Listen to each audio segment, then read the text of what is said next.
There are concerns with 5G and health concerns. However, when you were talking about regulating, and that is a big industry and big money, and you're right, you have to organize people, right? Mm-hmm. But what your question was, well, what can the council do? And I'm going to tell you what the council can do would be pass a resolution. However, that would be a document that would simply petition the state because it has to be done on a grander scale. Do you see what I mean? Mm-hmm. I mean, if we said no 5G, that's by resolution in the city of Dearborn Heights, is that realistic? Would that happen? You know, I mean, how can we regulate and control that? But you really have to go bigger where, you know, like you said, there's global, there's nationwide, there's statewide. You see what I mean? So that's really what the council body can do for you, though I do agree with you because I've done my research. But, you know, again, that's kind of what the options are. And you are absolutely correct where, you know, your local community activists can get involved. They can be active, you know, organizing and demonstrating, and that is certainly their right to do so, but that's kind of what I think your options are, with all due respect, you know, on that front. But your question was, what can the city council do? And I wanted to share with you what we can do was that resolution that, again, would be to petition the state. I think anything that you can do is you know, it's, you know, many drops wear away the stone, as they say.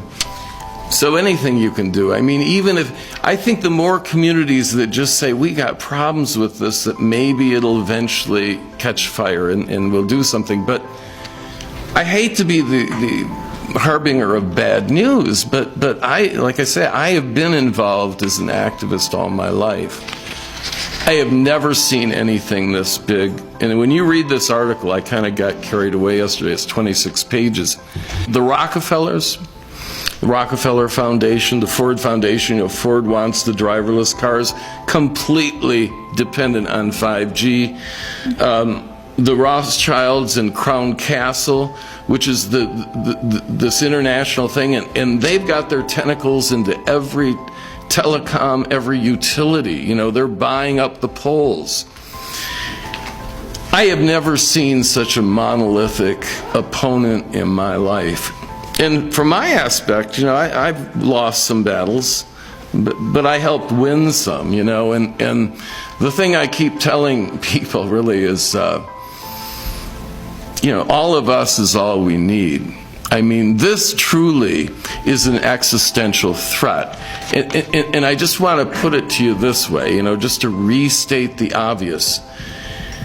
The FCC and the telecoms and these corporations, they want to roll this out, and yet they admit that they have not tested the safety of this technology.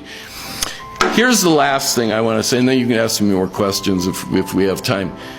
This cost me $180, and I recommend people get it because it gives you a first-hand view of exactly what happens when you're doing things, you know?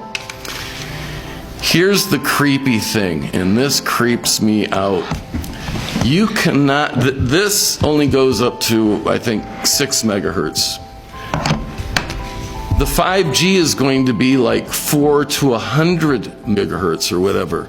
You can't buy a detector to detect these radiations for under $10,000.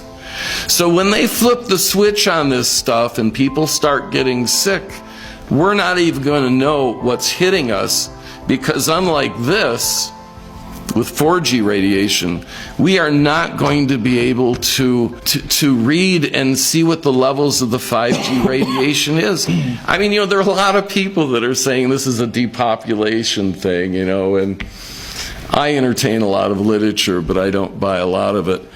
But in the back of my mind, I sometimes wonder,